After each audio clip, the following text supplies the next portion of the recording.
Welcome to Breaking the Chains Repatriation Journeys. I am your host, Bakita, and today I have Brian Wheeler with me. Brian, if you would, please introduce yourself to the people. Let us know a little bit about yourself before we get started. All right. Thank you so much for having me. I definitely give thanks to share a little bit of my story to your audience and to yourself, of course. My name is Brian Wheeler. I'm originally from the beautiful city of Cleveland, Ohio, in the great Midwest. I was born and raised in Cleveland, but I've got a lot of family in Sandusky, Ohio as well. Quite a bit of family in Mississippi and North Carolina. I've got three children. My oldest child is in Vermont. They're, working in sort of social advocacy. So I'm very proud of the work that they're doing in Vermont. I've also got two children here with me as well, Berhane, who's 16, and my baby girl, Damona, who's 13. I'm a graduate of a wonderful HBCU, Wilberforce University, and I did my graduate program at the University of Connecticut. That's about me. Wow, that's a brief background. That's a good introduction. Like I actually a lot more than I was expecting. I don't know what I was expecting, but that was, I don't know why I didn't think. I don't know.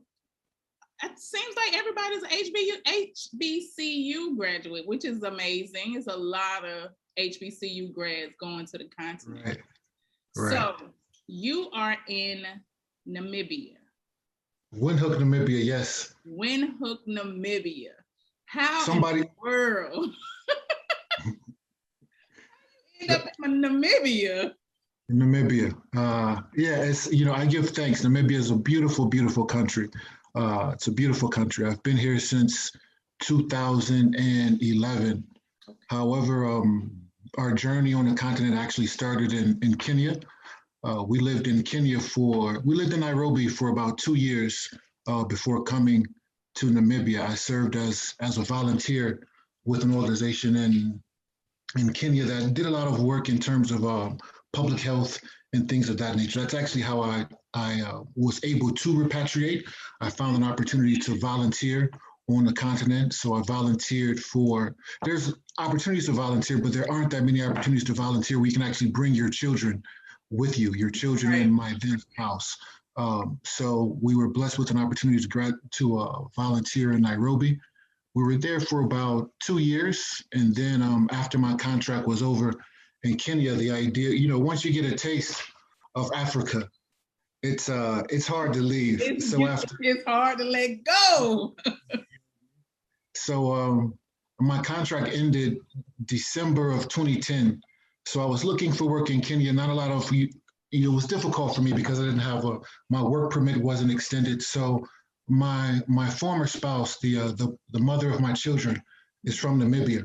So as opposed to going back to America, we decided to take a chance on Namibia. So it was quite interesting. We jumped on some buses. It was like a 5-day road trip from Nairobi to Windhoek. So we were blessed. We drove through Tanzania, Zambia, then we ended up in Namibia on January 1st, 2011, and I've been here ever since. So it's been a good journey so far. Wow, that is okay. So let's start with Kenya. How was it living in Kenya? Kenya's all. I always consider Kenya to be my first Africa. I mean, it naturally is my first home in terms of Africa. But it was the moment that I landed, and this was my first time really traveling far. I had been to Canada before, but I never really traveled abroad before. So the first time when I landed in Kenya, there was just even though it was hectic, it was bustling, it was chaotic. But I felt this vibe that, I'm home. Even though the traffic was crazy, the driving was crazy. It was literally traffic that I'd never seen in my life. So it took me about maybe 2 or 3 days to sort of just get my senses back together in terms of acclimating to a new environment. But Kenya was it was really a life-changing experience. I was blessed to work with a national NGO that focused on public health interventions, especially with young people. So I really felt that I had an opportunity to I don't want to say give back, but to participate in community development on a grassroots level. So, with that opportunity, I was able to travel all over the country, immerse myself in different cultures in Kenya, and just really embrace the hospitality of that beautiful country. Even now, I try to travel back to Kenya every year. I try to get back to Kenya. That is, oh man, I've heard so many good things about Kenya. I haven't had a chance to get there myself yet. I've spent most of my time in West Africa. Kenya is like the number one on my spot. What city did you live in? We were in the capital city, Nairobi. So we were, right in the thick of it, right in the thick of it. We lived in an area called Westlands, which is, I consider kind of a lush green area of Nairobi. I felt a lot of people say Nairobi's, there's some elements of it that's a little where you need to be cautious, of course, because it's a big city. But I never had any like security issues in Nairobi before. I literally felt like a lot of love in that country, a lot of love. So Nairobi was good to me.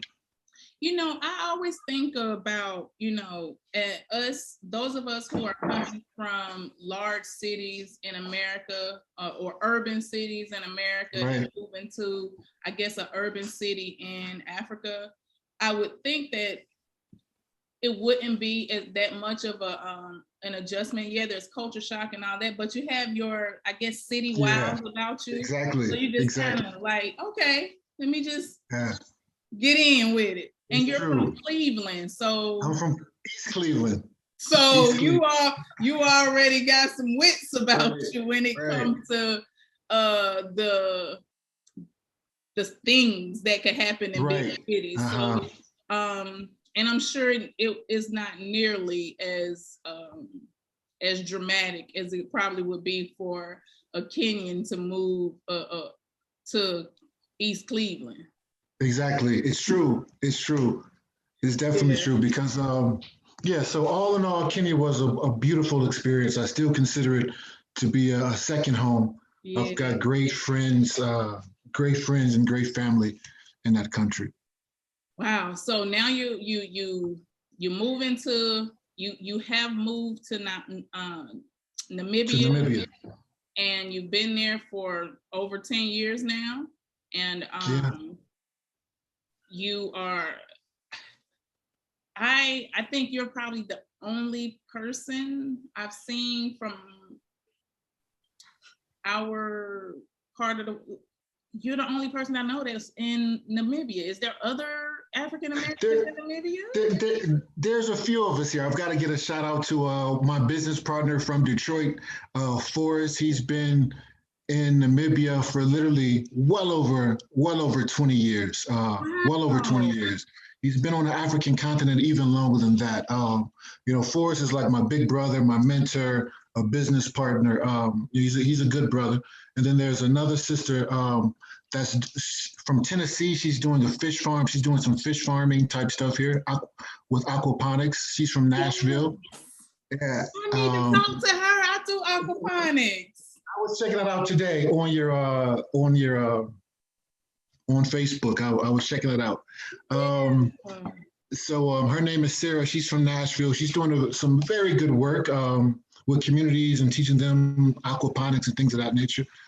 There's another sister from DC, Aquella, who just arrived back in Namibia. She was a Peace Corps volunteer back in the day, but she just moved here with her son a couple weeks ago.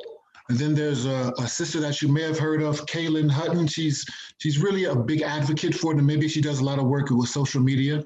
Yeah. She's been here for a minute as well. So there's not a lot of us, And then there's a sister named Auntie Joan. Auntie Joan was married to Theo Ben Guriagab, who was the prime minister of the country Okay. for quite a long time. She's from New York. She's been here forever. And then our current president, Hagi Geingob, he used to be married to a sister named Joan, who's from America as well. He's the president now, but Sister Joan passed away a couple years ago. But yeah, so there's some of us in and out. But there's maybe a dozen of us that call Namibia home. Wow. It's really good to know that is more of us there than I thought. Yeah, it's a couple of us. That's really good. So when I know you moved there because your ex-wife is from there, which I'm sure that's a good space to be in for the children. So what is it that you really just love about Namibia? What I would say I really love about Namibia is the fact that my children have an opportunity to embrace a part of their culture that they may, even though they're with their mom, even if we were in the States, they would have been with their mom and they would pick up cultural nuances from their mother, of course, but to embrace the fullness of the country in Africa from which their mother comes from. So I would say that's my biggest blessing. My children can speak their mother tongue, literally, Oshavambo. So the most beautiful thing about Namibia is the experience that it affords my children, number one. But in terms of myself, there's Namibia is a peaceful country. The fact that it's a bit small in terms of population sometimes is a bit prohibitive in terms of business prospects because it's a small country in terms of population. But it's Namibia, all in all, has been good to me, and it's beautiful geography, beautiful people. A 3-hour drive, we're at the ocean. A 4-hour drive the other way, we might be seeing some lions and elephants. So it's Wow. Yeah, all in all, it's I am a scientist, mm-hmm. and I absolutely love everything like nature. Mm-hmm. So I've watched. There's a show called Planet Earth, and there's a couple of other shows, and I've seen some videos from Namibia that really just had me in complete awe. Like it's mesmerizing. Yeah, I believe Namibia is the only country in the world where the desert meets the ocean. Meets the ocean, exactly. And have you been able to see that yet? We were at Swakopmund and Walvis Bay is about maybe a 3.5-hour drive. We were just there a couple weeks ago. Oh, so man. It's like a 1-tank trip. It's not far to get there. Oh man, that is something that I'm like, I have to see that. Like, to see these two, it's so many places in Africa where this is the only place on earth that this happens. Exactly. There's so many places. So I really just when I think of Namibia, I'm always thinking about like the giraffes and it's dry, but then there's this point where there's all of this water, and it's just an amazing place geologically. Very amazing. Right. And I think go ahead. I'm sorry. I just wanted to, because you mentioned the word science, I think I may have left something out when you talk about why I came to Namibia. This is a bit sobering, but it's reality. One of my uncles, the uncle that I love dearly, passed away in like the mid-90s from HIV. And then one of my cousins, little Billy, passed away from HIV as well towards the latter part of the 90s. Oh, so yeah, it's life. But that sort of piqued my interest in sort of just looking at sort of some of the drivers of the disease and just the global challenges in and of itself when it came to that specific disease.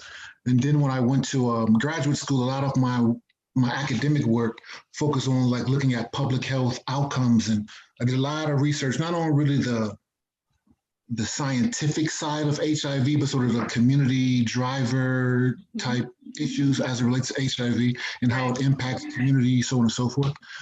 So with that, obviously Namibia, being in Southern Africa, is a country that is challenged in that regard. So to be in a lot of my work in Namibia thus far has sort of been in that space, more on the data analysis side and the community development side of looking at how HIV impacts communities, adolescents, women, men, so on and so forth. So being sort of on the front line to some degree of the fight against HIV has really been a blessing, because you've really seen almost this country rise from, I don't want to say the abyss, but from a very challenging time, the early 2000s, up until maybe, say 10, 11 years ago, the epidemic has got a little bit under control.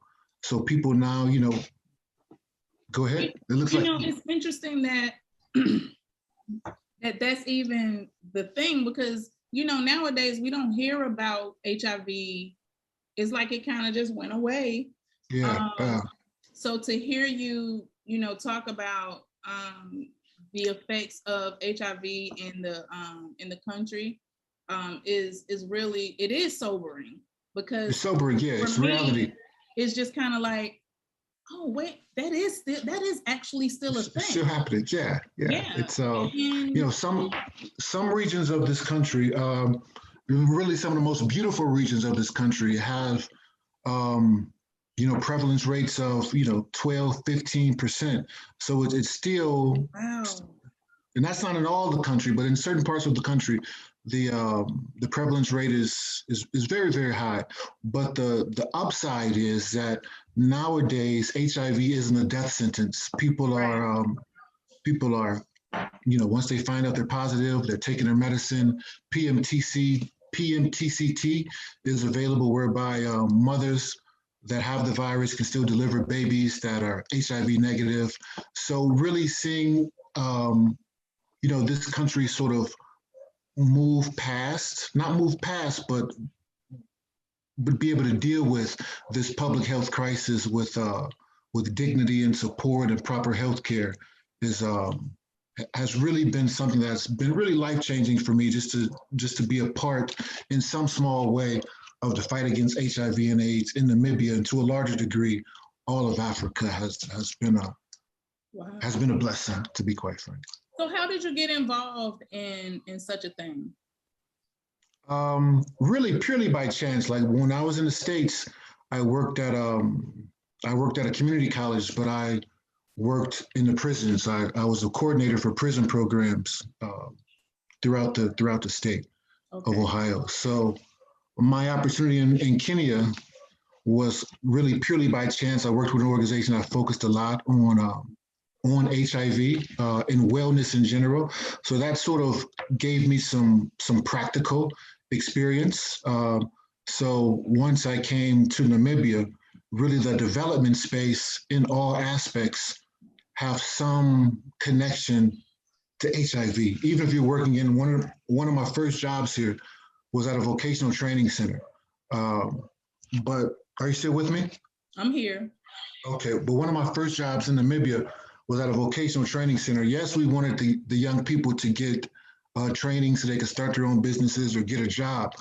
But being involved in this training also provided them an output for their time, whereby, if you're getting trained, if you're getting educated and you're learning a skill and you've got a job, it gives you less of an opportunity to engage in activities that might put you at risk. Absolutely. So many aspects of just work in general, not just development work, still has a HIV and AIDS, or at minimum, a wellness component to it. So that's sort of how I got into that space here in Namibia. Okay, cool. Yeah. So, One of the main concerns about moving from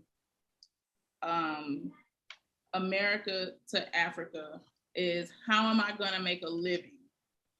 You have been able to successfully navigate being in Africa for well over 10 years now. I've seen some of your stories, so I do know a little bit of the background. I know it hasn't always been peaches and cream and roses and rainbows. How have you been able to manage to stick it out and not hightail it back to Ohio? Yeah, I would think the short answer is that I'm very stubborn. I'm very, very, very stubborn, and I've got a love affair with Africa that's limitless. To be quite frank with you, it's just I love this place. You know, every country I've been in on the continent, I really, I just feel at home. So just that in and of itself, keeps me pushing forward. My first 8 months in Namibia, I didn't have a job, so I was literally just I would go to one organization. Can I volunteer? Can I help you write a proposal? Can I help you do this? Can I help you do that? So the first 8 months, no work. Then after that, I had a job, 3-year contract. Contract was up. Another 8 months without working, and then luckily find another job and keep pushing on. And the thing about it is, when a lot of times when you work this side, you're not getting like an expat salary, you're getting a local salary.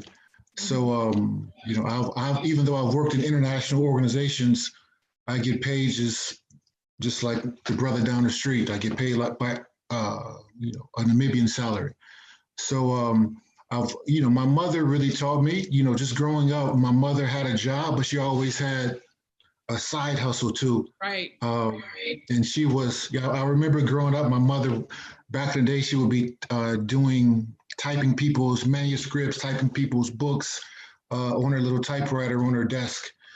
So that's a skill that I picked up as well. So I do a lot of consulting work. Like even now, I don't have a 9-to-5 job.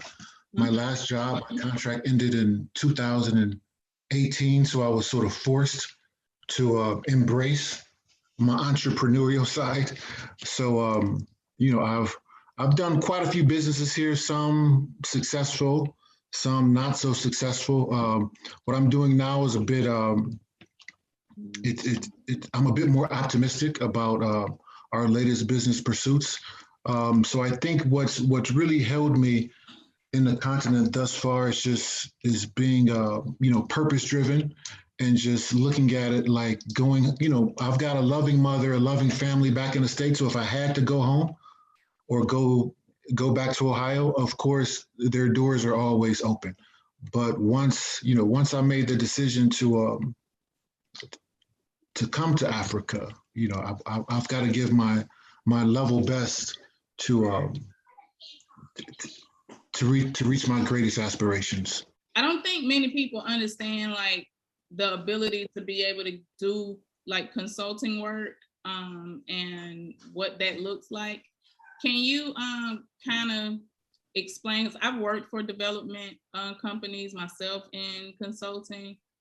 Oftentimes people tell our folks don't come to Africa looking for a job, which I agree, kind of, sort of. I do believe though that if we could do some work in development, there could be more impact. True.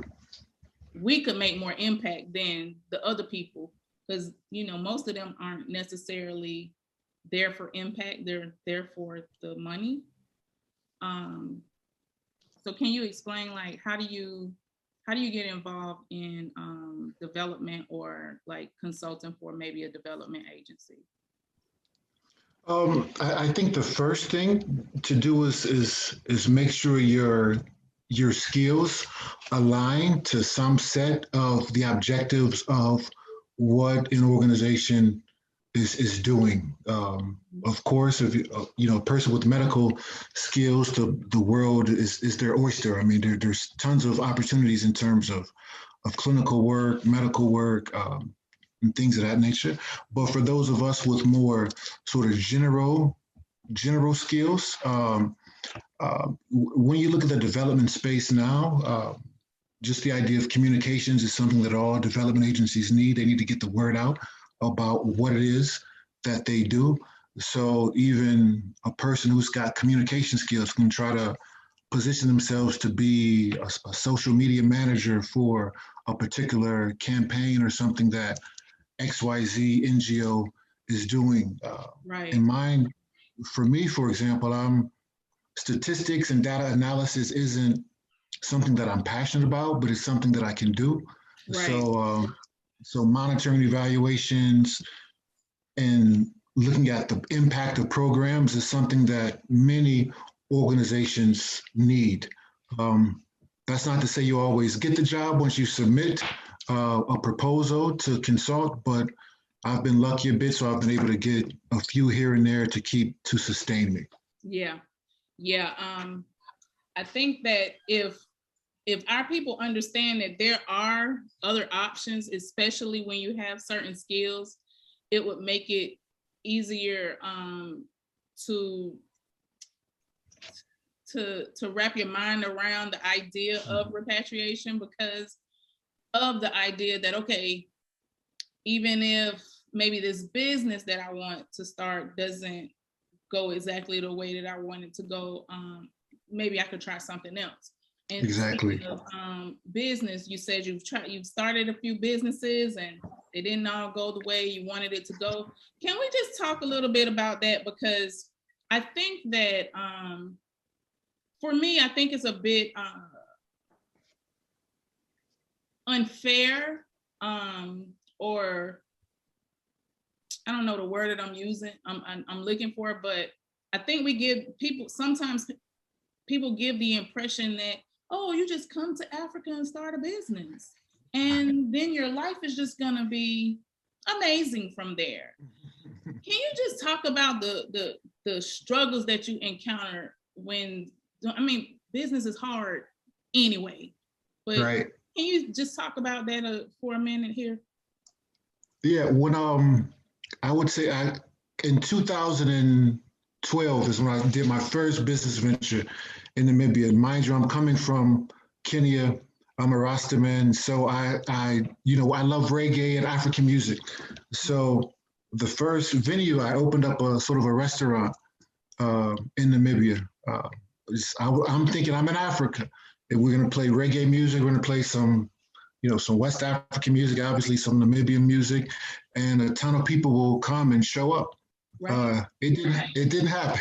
It didn't happen. And I was working full time while I was trying to run this restaurant / concert venue. And the rent, this was 2012. I think the rent we were paying was about 30,000 Namibian dollars, which is plus minus 2,500 of my US dollars. Yeah. It's a lot of money. So I lasted in that business for about 8 months. Yeah, I think we made some memories. I think it was an opportunity for sort of people in the entertainment industry in Namibia to get to know me a bit, because I used to work in a little bit concert production and promotion back in the States as well. So it was good to sort of get my feet wet a little bit in the entertainment industry here. But it was a resounding defeat. I mean, I lost a lot of money, but I made some good friends, and I figured things out a bit. A few years later, still when I'm working full time, I opened up a pizza shop that lasted for maybe about a year. Okay. But again, the rent here is very expensive. Even this was 2015. I was paying about 15,000 Namibian dollars a month. That's about 1,000 US dollars. And Windhoek is in Nairobi. It's a small city.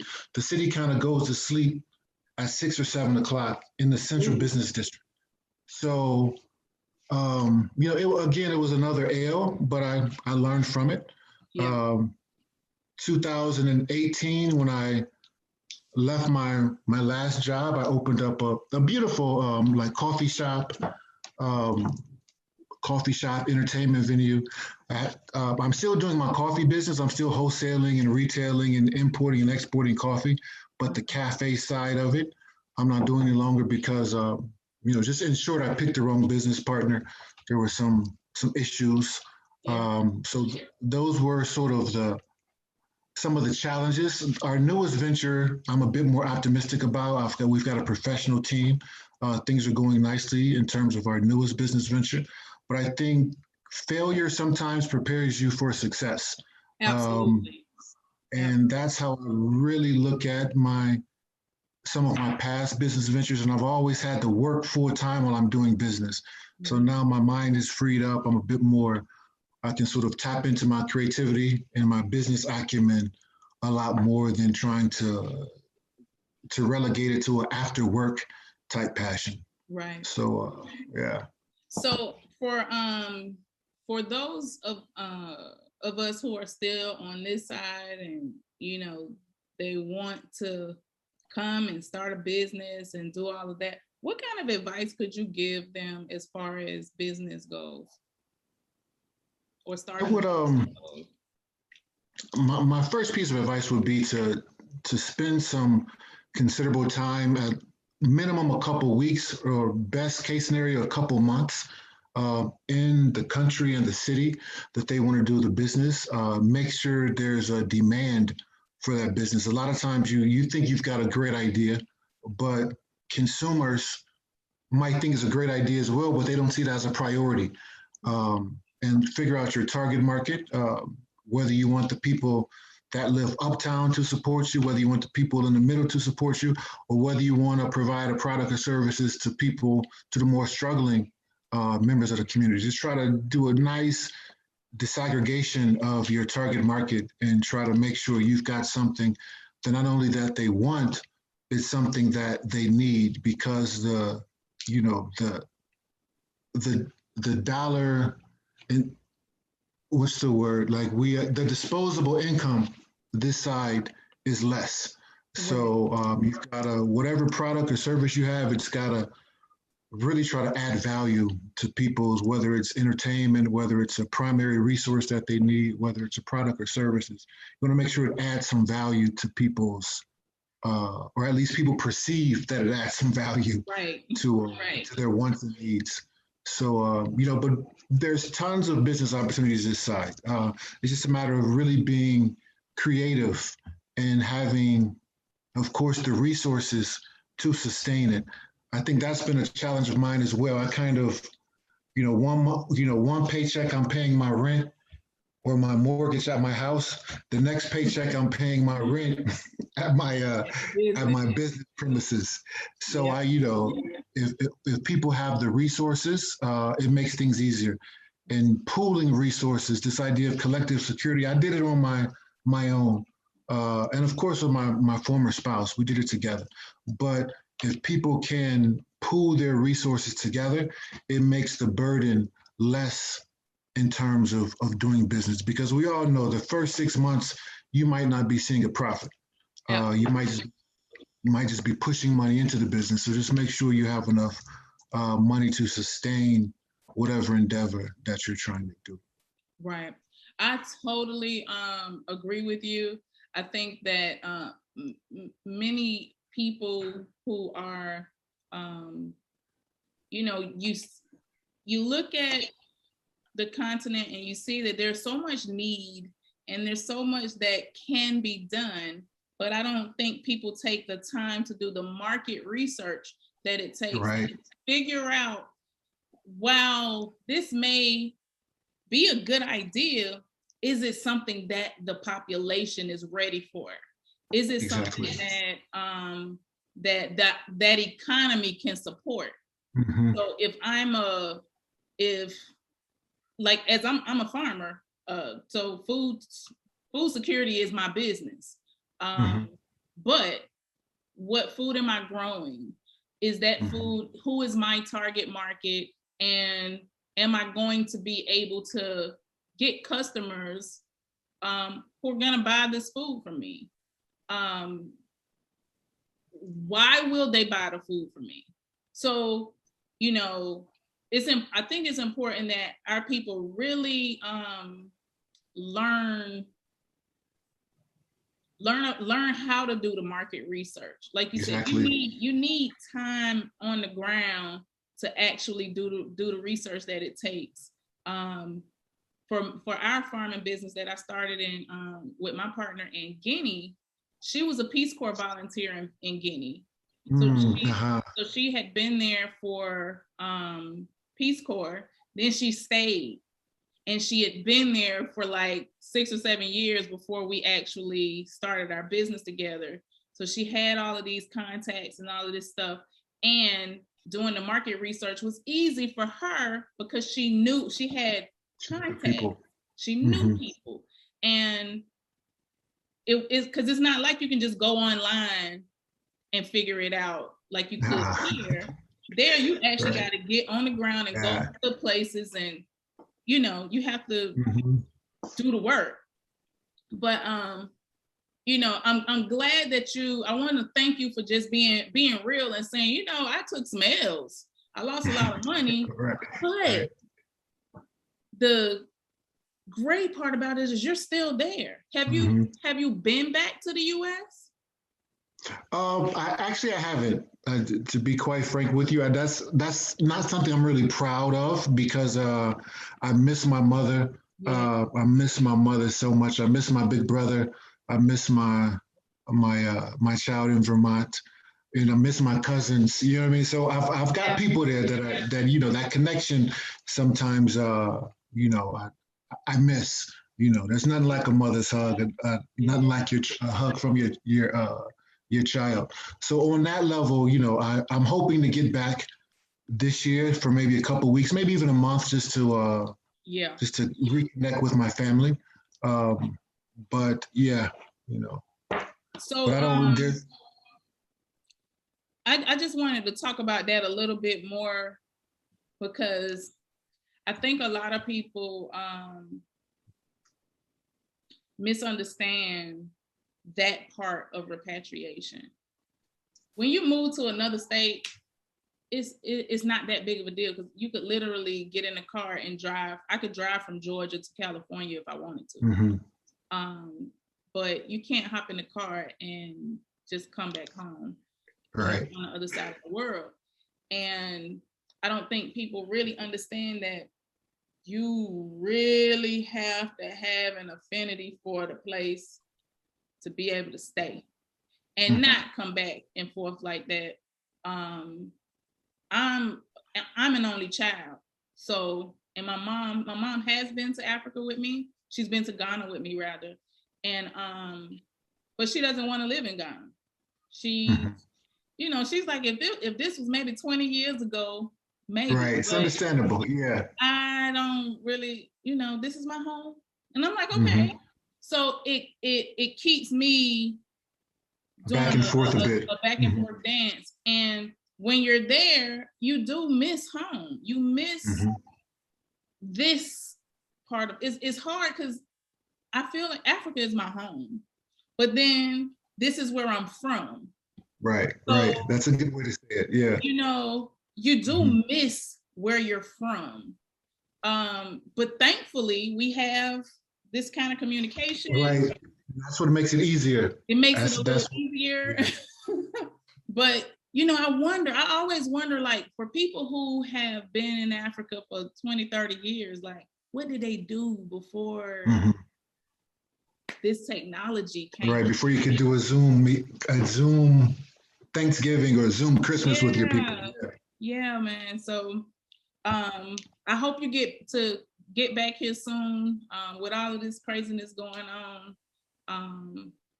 I think it's even more important to try to get back and see family because, you know, we never know what'll happen at this point. Exactly. Exactly. And for some reason, I always have this thing like, I don't think about like maybe something happens to somebody, but what if we can't get in or out anymore?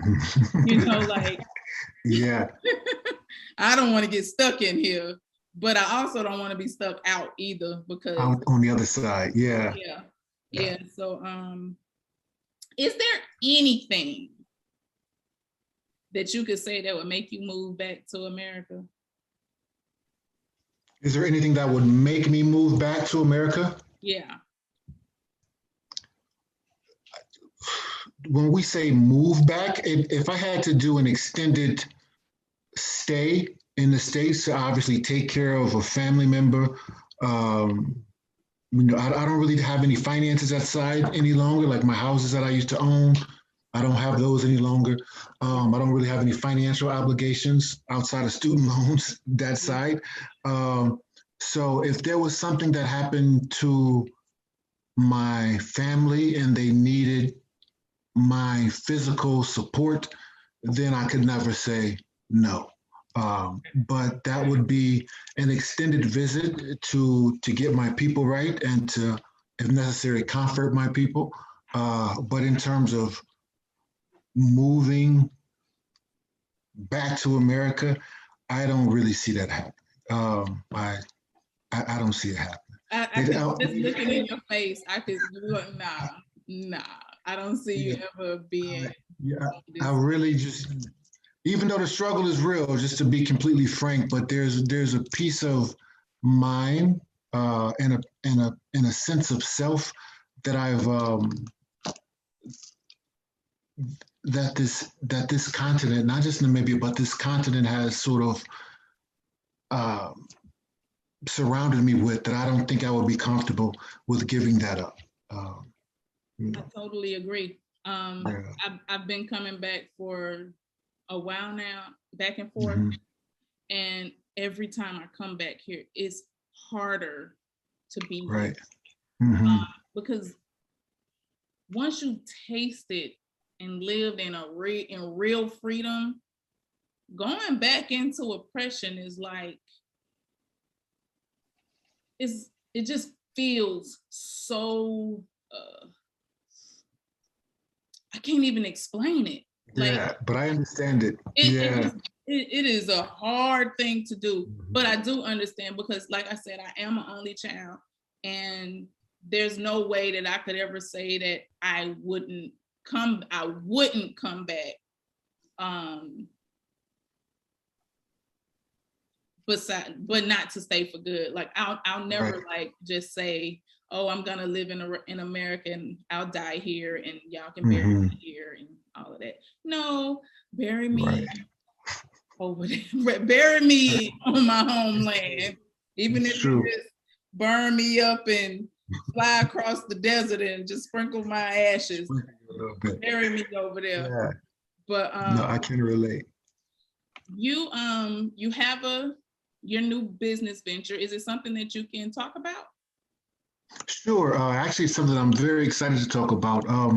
Myself, I don't know if you're aware of it, but a country called the Kingdom of Lesotho, which is actually right in the center of South Africa. It's a sovereign country, but it's right in the center of South Africa. They legalized the export, they legalized the ability for companies to manufacture and export cannabis for medicinal purposes. So, I mean, as I'm sure you know, cannabis is a $1 billion industry, and Lesotho is the first country in Africa. There's a lot of countries that are talking about it, but Lesotho is the first country in Africa that actually is issuing licenses and allowing national investors, international investors to purchase licenses and start a grow operation, export operation. So we got our license in 2020. We got our license, 2019. We're a little late to the dance, but we're still a bit early in terms of a lot of people knowing about what's going on in Lesotho. Right. So I didn't know. Yeah, no, it's so we're focusing primarily on medicinal marijuana. We anticipate doing CBD oils, exporting the dry flower to some degree. So we're sort of positioning ourselves to be like a low cost production house of medical marijuana. So we're working on now getting some offtake agreements with some international partners that are actually going to buy what we grow.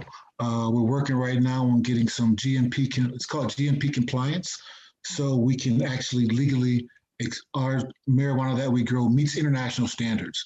So we're working on getting our compliance certificates sorted out. So it's an exciting time. We've got a brother from New York City who lives in Cape Town. He's our CEO. Then my brother here in Namibia who's from Detroit.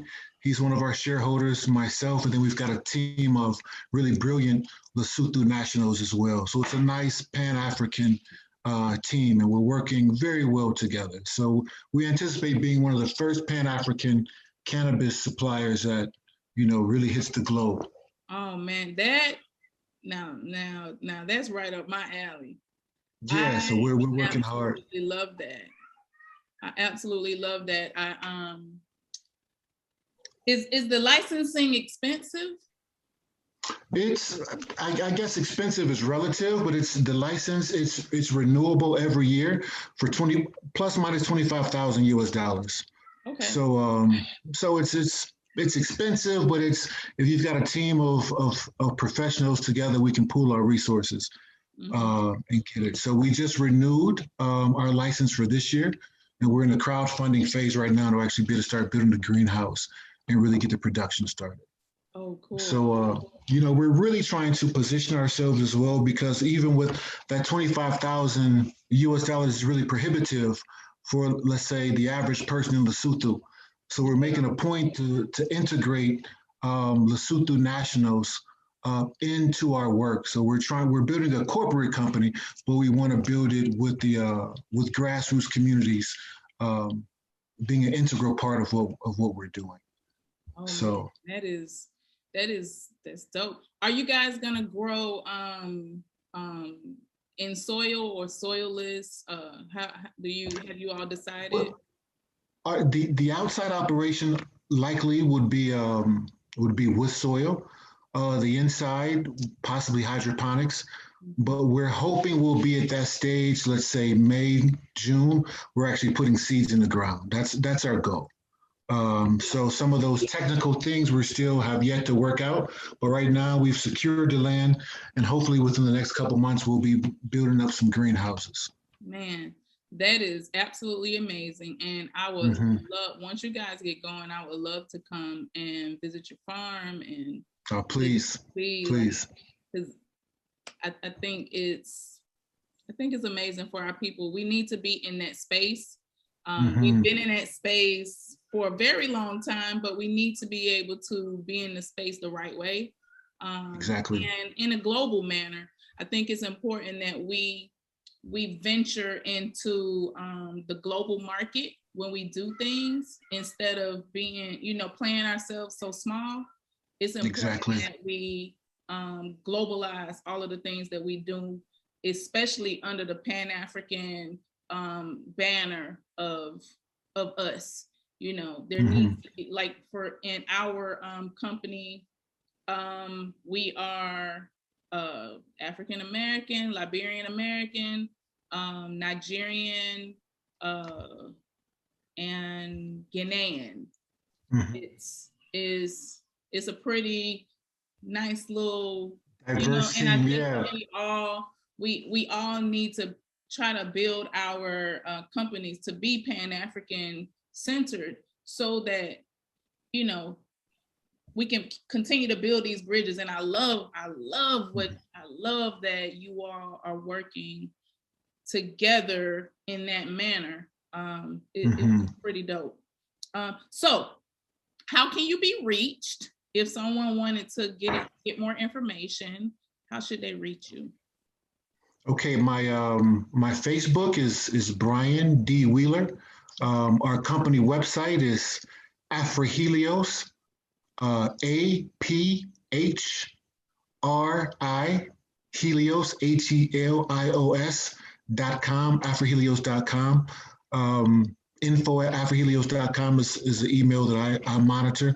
So my Facebook, our website, email, I'm not too much on Instagram. If people want to see some pictures of me with my kids, uh, Rasai Rasai Free on Instagram. I don't really do Twitter that much, but Facebook, I'm very active. I'm very active on Facebook. Okay. So with that being said, what advice could you give to anyone preparing or thinking about repatriating to Africa? I think I think anyone that's considering repatriating to Africa already normally has a love for Africa. I think that's number one. Just have an unyielding love for Africa. And if you love the continent, of course, you're going to love the people on the continent. And if you have love for your people, you can adapt. And I think that's major. Knowing how to adapt to different situations. Things in some respects things can move a little bit quicker, but in most respects things move a little bit slow. And even though we don't like to admit it, I know I didn't like to admit it, but the reality is growing up in America or probably growing up in Jamaica or the UK, there's some element of our minds have been to some degree colonized, whether we want to admit it or not. So we have to sort of we can't expect that level of colonialism or that colonized mind to go away the second we land on the continent. We can't expect that our expectations are going to change the second that we landed. I remember in Kenya, I was trying to watch the, the Super Bowl on like those play-by-play Super Bowl things that they do on Facebook, and the electricity kept going out. It kept going out, and I never felt more American in my life because I can play. Why can't these people get the electricity right? You know what I mean? It's like then I had to listen to myself.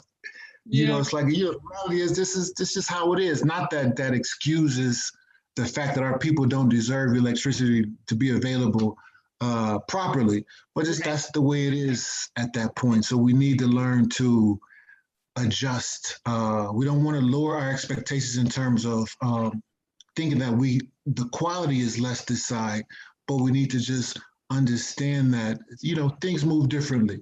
And there are certain elements of the culture that we were raised in the States that can be beneficial to what we are trying to accomplish here. This idea of, you want to be on time for everything. To some degree, that's good. You know what I mean? That's a good thing. So there are certain elements of the culture that we were raised in. We want to keep the good stuff, be aware of the bad stuff, and at the same time be able to embrace the good things about Africa that we love, but also be able to, reject some of the things in Africa that aren't proper. Because if we want to keep it completely real, there are certain elements of certain things that go on a continent that I don't think is acceptable, that don't conform to my values and norms. So we need to also learn to be advocates in our own way, advocates for change, because ultimately, my saying is we want to create an Africa where our children can reach their greatest aspirations. So, maybe it might be a little bit too late for Africa, for it to be the perfect Africa for my generation, but we want to work diligently so our children, because my kids are to the age right now where they're about to look at universities.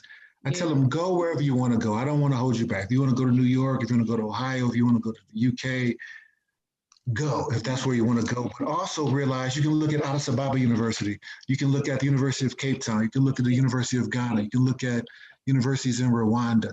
So we want to work so our institutions can accommodate, these young dreamers that are coming up in Africa. So that's really what I think my ultimate goal is. And I'm hoping that I think my children get it. And I'm hoping some of the people that I interact with, I'm hoping some of that rubs off on some of my friends and colleagues this side as well. I believe you are as low key and laid back as you are. I think you're making a really big impact. whether you know it or not. Because I always see people share videos of you all the time. It's never anything negative. I've never seen anything negative about you. I think you are doing a really good job representing our people, your family. I think you are what the kind of example that we need as far as repatriation goes, as far as Black men goes, as far as just what it should look like, you know. I appreciate that, my sister. Thank you. I really, really appreciate your stubbornness in staying, because it's difficult to stay, and it's difficult to leave. So I appreciate the fact that you've been able to have a well made up mind, which is what I tell people all the time, is when moving or repatriate into Africa, you have to have a well made up mind about making it, because it's not going to be easy. There is no social system to catch you. So you have to be ready to stand and stand strong. And you've done that. You've done that since 2009. And I give thanks. That it actually inspires me that once I get my behind back on that side and I can get all of these children over there, I aspire to do and be able to do the same thing, at least partly. You know, but I really appreciate you for coming. Thank you so much. I feel honored to have you here. Oh, thank you, my sister. Thank you so much. Thank you very much. Namibia needs to be, if you guys have never thought about it, Namibia it's an African country. And we're talking about repatriating to Africa.